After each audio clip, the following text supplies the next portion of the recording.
सारथी success centre में आपका हार्दिक अभिनंदन है।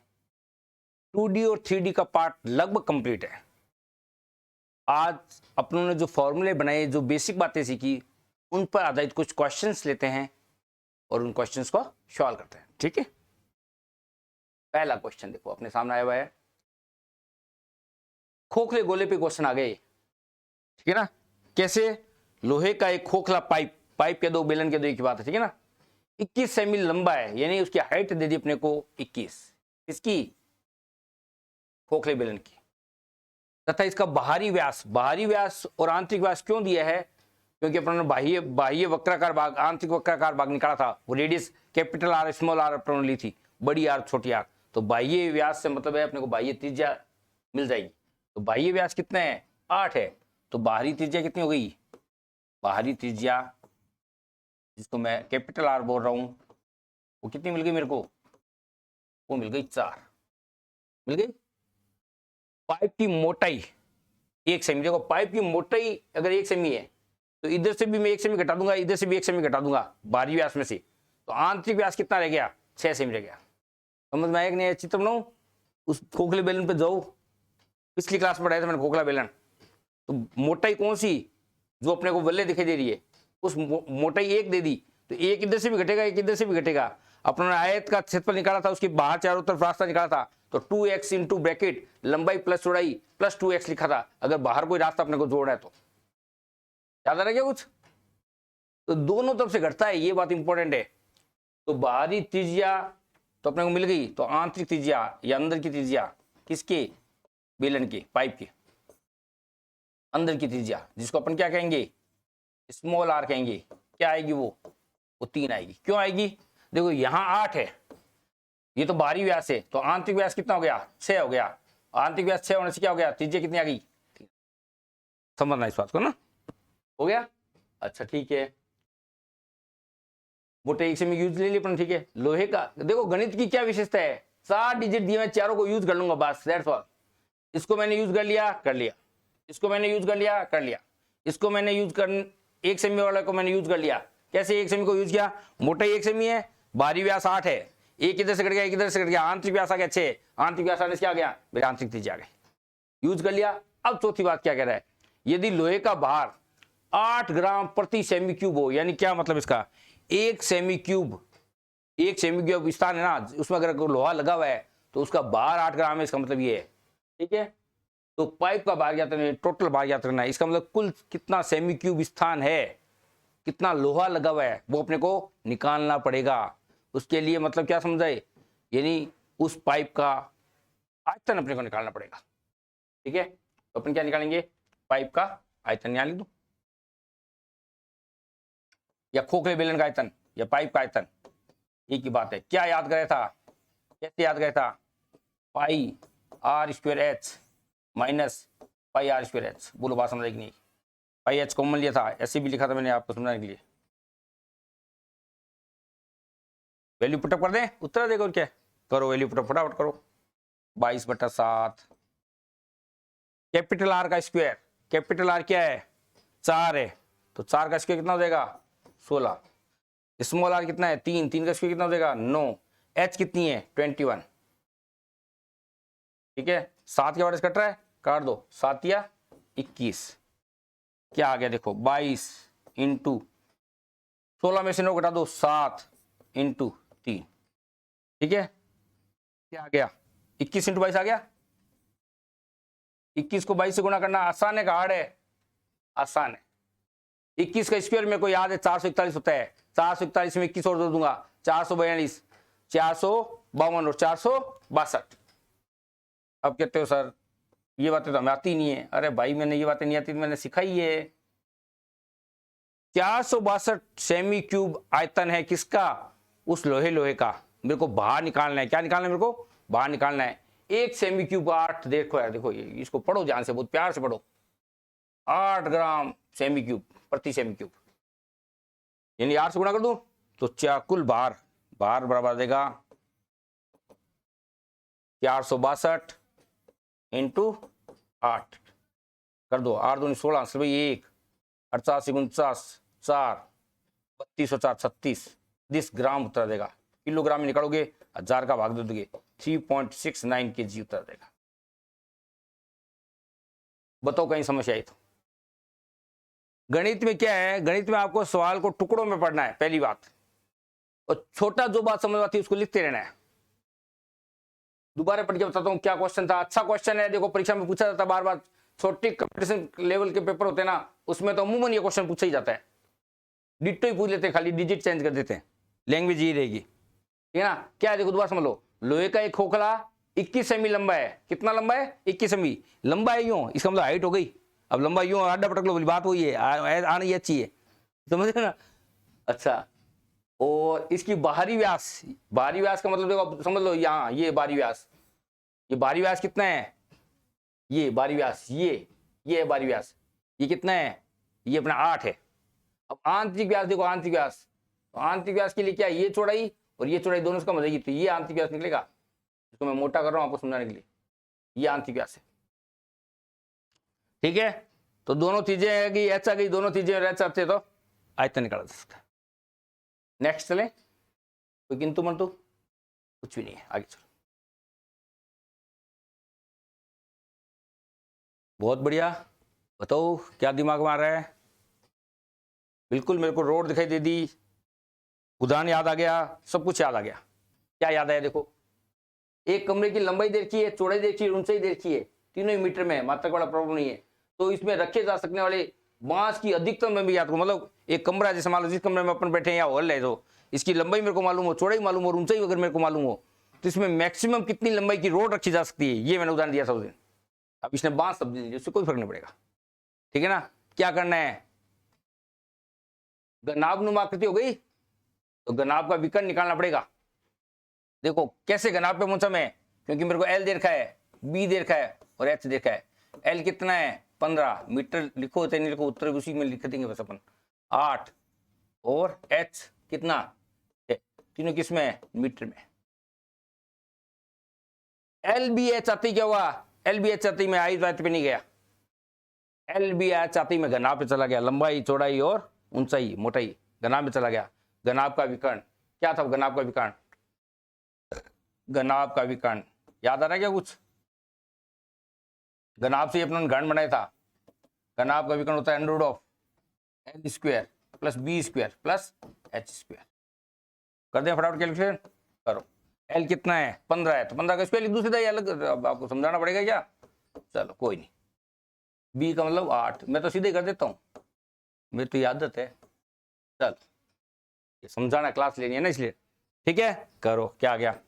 15 का स्क्वायर करूं 225 आएगा। अब गुणा करने में तो बैठ देना, 8 प्लस या प्लस का चिन्ह ना,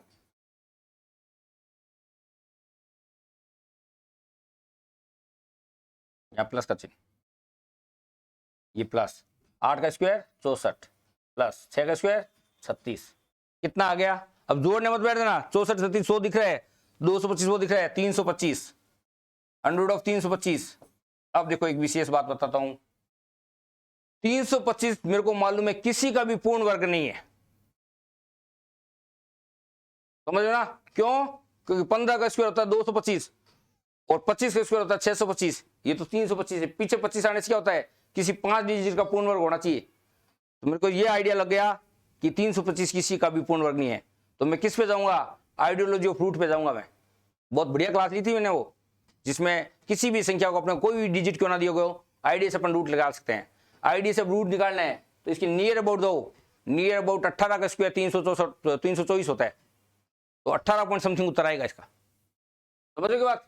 वो फिर विकल्प में देख लेना आप, 18.0102 इस टाइप का उत्तर आ जाएगा, समझना बात को। यहाँ कुछ आइडियोलॉजी, ये सब आइडिया लगाया मैंने।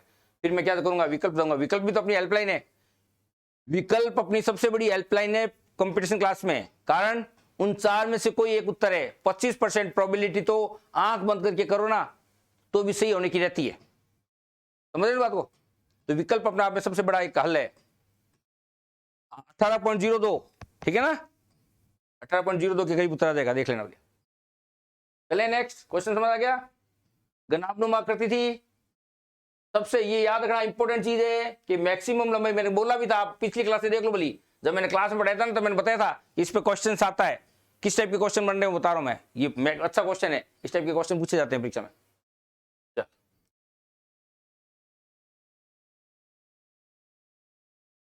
बढ़िया क्वेश्चन आ गया भाई।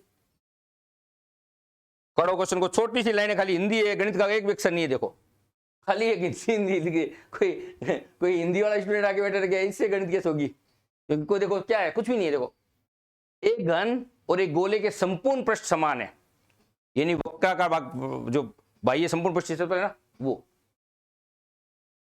इनके आयतनों का क्या अनुपात होगा। चित्र बनाते हैं, ये अपना घन, ये अपना घन,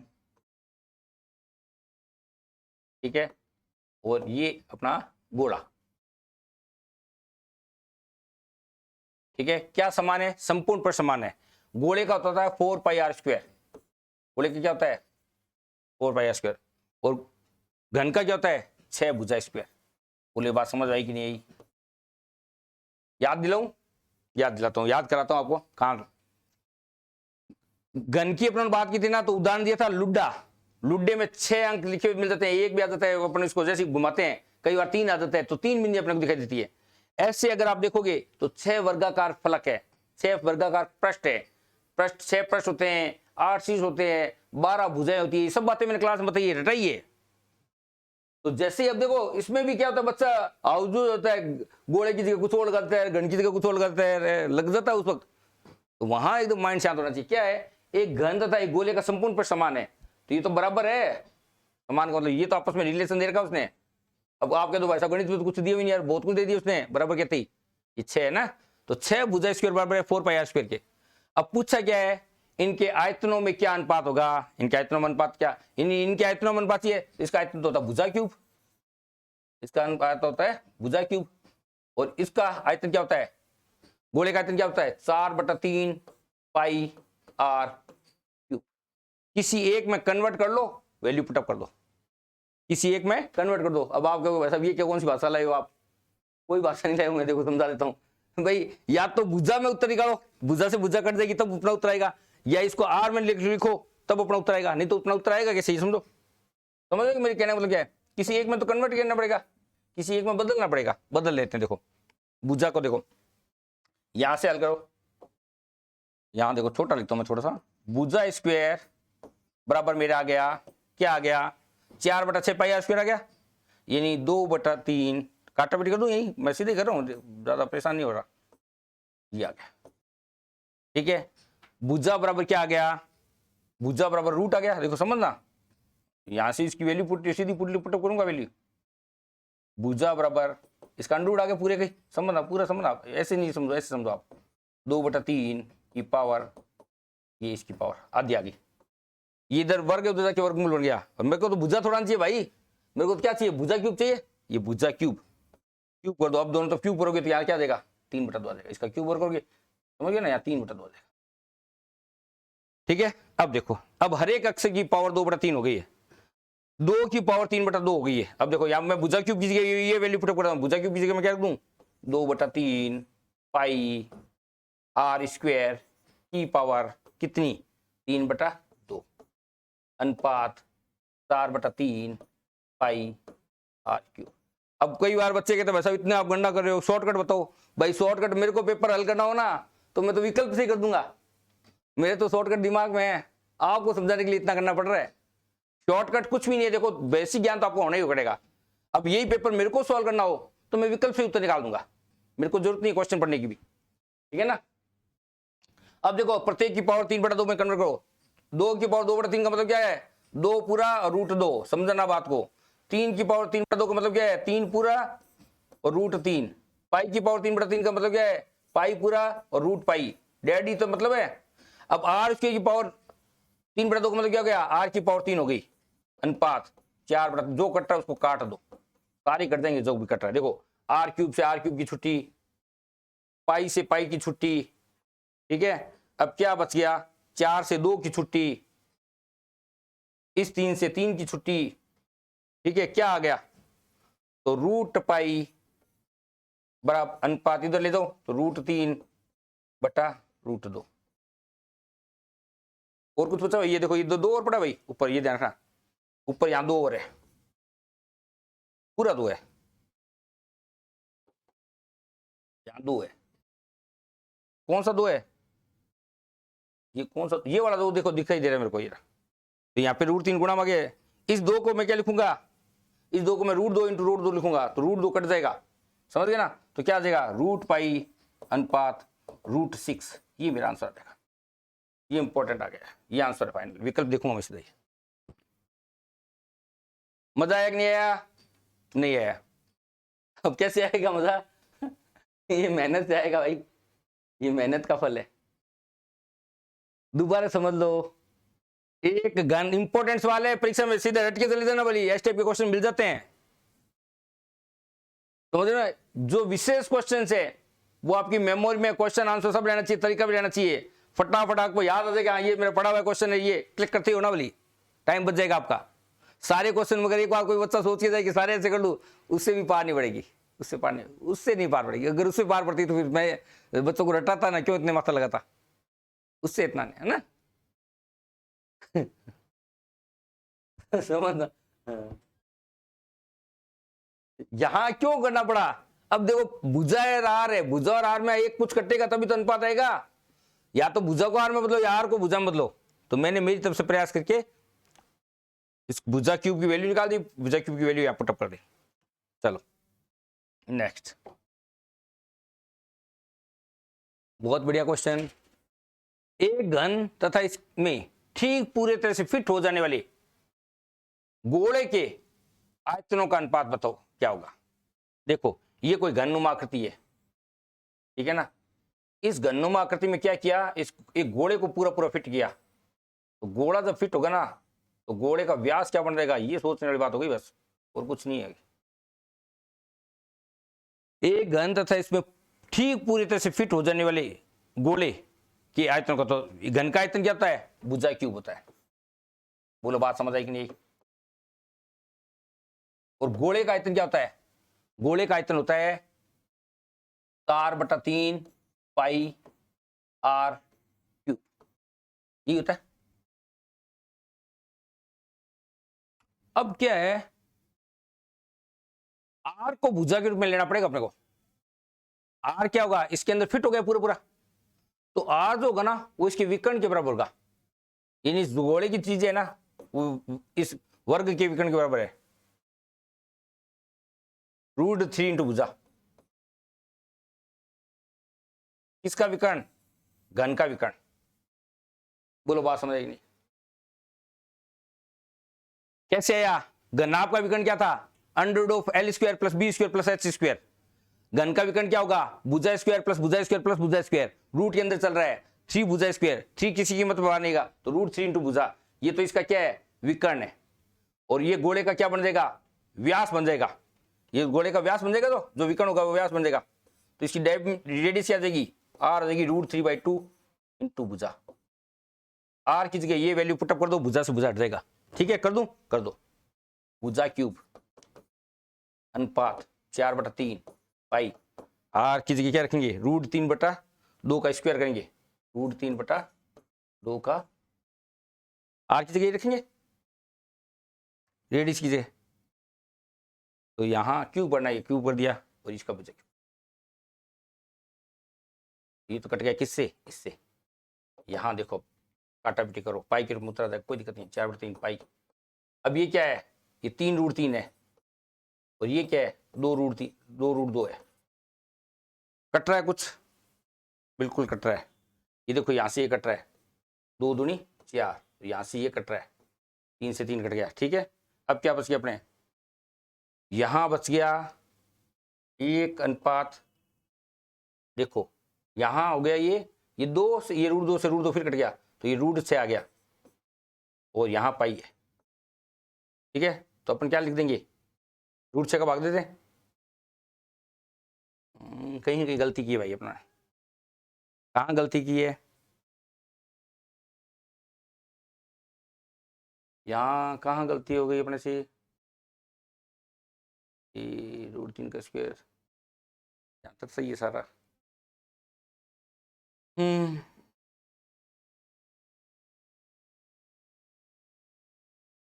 पकड़ में करो फटाफट, एक घन इसमें ठीक पूरी तरह फिट हो जाने वाले गोले के आयतनों का अनुपात क्या होगा, तो घन का आयतन भुजा क्यूब ले लिया अपन ने। इसका विकर्ण पे तो बैठेगा, जो गोला डालेंगे फिट हम फिट करेंगे वही किसके विकर्ण का होगा, बिल्कुल विकर्ण का होगा। डी बराबर क्या गया, √3 भुजा आ गया, तो रेडियस क्या गई, √2 का भुजा आ गई।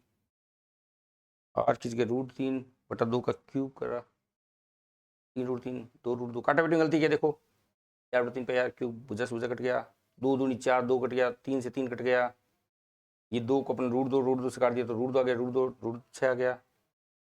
तो 1/6 इस टाइप के तो विकल्प भी आते ही नहीं है। देखना पड़ेगा इस क्वेश्चन को, अपन देखेंगे पीछे वाले एक बार पढ़ा नहीं तो इस पेज को, अगले पर चलते हैं, ठीक है ना। दो बेलनों की ऊंचाइयों के मध्य 2:3 का अनुपात है, यदि उनके आयतन समान हो तो त्रिज्यों का अनुपात, बिल्कुल ठीक कर देंगे। देखो पूछा उसी पे चले थे, उनके आयतन समान है तो उनकी त्रिज्यों के अनुपात होता, तो आयतन ले लेते हैं। दो बेलन, आयतन क्या होता है बेलन का, बेलन का होता है πr²h, इसका बेलन का क्या होगा, त्रिज्या भी अलग अलग है और रेडियस भी अलग, ऊंचाई भी अलग अलग है, उनके आयतन का पूछा अपने से। बेलन में क्या होगा, बेलन में सिक्का जो रखा होता है, बेलन में जो सिक्का रखा होता है ना उसी से अपन करेंगे। तो सिक्का क्या होता है, πr² होता है। ऊंचाइयों का अनुपात 2:3 दे रखा है, तो 2 और 3 ले लो, या तो अपना 2 ले लिया तो ये हो गया 2πr1² अनुपात 3πr2² हो गया ना, पाई से पाई कट गया, ओ सॉरी पाई से पाई कट गया ना, तो r1/r1 का स्क्वायर अपॉन r2 का स्क्वायर अनुपात क्या गया, 3/2 आ गया, और r1/r2 क्या हो गया, r1/r2 √3/√2 हो गया, ठीक है, ये आ गया, इसका तो एकदम ओके है। दोबारा समझ लो, दो बेलनों की ऊंचाइयों की ये अपने को दे रखी है 2:3, दो बेलनों की ऊंचाइयों के मध्य क्या है, 2:3 का अनुपात है। यदि उनके आयतन समान हो तो उनकी त्रिज्यों का मध्य क्या अनुपात होगा, इनके आयतन समान है तो किनके, बेलन का, तो बेलन का πr² बराबर कर लिखते, चलो बोलिए अनुपात क्या, उनकी त्रिज्यों के बीच अनुपात, एकदम सही है, कोई दिक्कत नहीं है, ठीक है, ठीक है। चलो नेक्स्ट, धातु के एक अर्धगोले को पिघलाकर एक शंकु के रूप में डाला जाता है जिसके आधार की त्रिज्या वही है जो अर्धगोले की थी, यदि शंकु की ऊंचाई h है तो, चलो कर देंगे। देखो धातु का एक अर्धगोला है, ये अर्धगोला ले लो, ये अर्धगोला ले लिया धातु का, ठीक है। अर्धगोले को पिघलाकर एक शंकु के रूप में डाला जाता है, इसको अपन कौन से रूप में डालेंगे, इस रूप में डालेंगे, ठीक है, रूप में डाल, ठीक है, जिसके आधार की त्रिज्या वही है, इसकी भी रेडियस वही है जो इसकी रेडियस है, रेडियस नहीं बदलनी, कहने मतलब ये, ठीक है। तो जो अर्धगोले की थी तो शंकु की ऊंचाई h, तो इसके बीच में रिलेशन निकाल दो। इसका आयतन क्या आएगा, इसका आयतन आ जाएगा देखो 1/3, गोले का होता है 4/3 πr3, 2/3 πr3 आ जाएगा इसका। इसको तो पिघलोगे, पिघलाने का मतलब क्या है, इसमें मेटेरियल वो काम में लेंगे अपन। धातु के अर्धगोले को पिघलाकर, तो धातु का अर्धगोला ये है, इसको पिघला है तो इसका आयतन क्या है, 2/3 πr3। ऐसे एक शंकु के रूप में डाल देता है जिसकी आधार की त्रिज्या हुई है, तो इसमें रिलेशन ढूंढ लो, कोई दिक्कत नहीं है। इसकी h ऊंचाई मान लेते हैं, शंकु की ऊंचाई अपने को h दे रखी है, देखो ये थी, इसको पिघलाओगे तो इसके आयतन के बराबर होना चाहिए। तो शंकु का आयतन कितना होता है, शंकु का आयतन होता है 1/3 πr²h, ये इसके बराबर होना चाहिए, इसके बराबर होना चाहिए 2/3 πr³ के। काटने पेटी करो, 1/3 से 1/3 कट गया, पाई से पाई कट गया, r² से r² कट गया, यहाँ r बच गया, h इक्वल टू क्या आ गया, h इक्वल टू 2 आ गया। ये विकल्प आपको रिलेशन मिल जाएगा, ठीक है ना, बहुत बढ़िया क्वेश्चन ये भी। दोबारा समझ लो इस क्वेश्चन को, दोबारा समझो। देखो धातु के एक अर्धगोले को पिघलाकर एक शंकु के रूप में डाला जाता है, ठीक है ना, ठीक है। तो धातु का एक अर्धगोला है, ये अर्धगोला ले लिया, इसको पिघलाना है, तो पिघलाने का मतलब क्या होता है, इसके अंदर जो मेटेरियल है वो अपने को काम लेना है। जैसे मान लो कि स्टील की कटोरी, इसको पिघला रहे अपन, अर्धगोले का मतलब ये हो गया, तो इसके अंदर मेटेरियल कितना होगा, पूरे गोले का मैं जानता हूँ 4/3 πr³ होता है, तो आधे गोले का कितना होगा, आयतन में कभी इफेक्ट नहीं पड़ता, पृष्ठ क्षेत्र पर फर्क पड़ता है, 2/3 πr³ का। ये तो मेरे को यहाँ पिक्चर एकदम पानी की तरह क्लियर होगी। अब इसको पिघला के मैंने किस रूप में बदला, शंकु के रूप में बदला। क्या करा, रेडियस वो की वही रखना, आधार बदलेगा नहीं, उसका आधार वही रखना है, और ऊंचाई इसने क्या दे दी अपने को, यहां दे दीजिए एच, ये अपना एच ही ले ली कैपिटल। वो कह रहे हैं विकल्प देगा अपने को 4, क्या 4 होगा ना।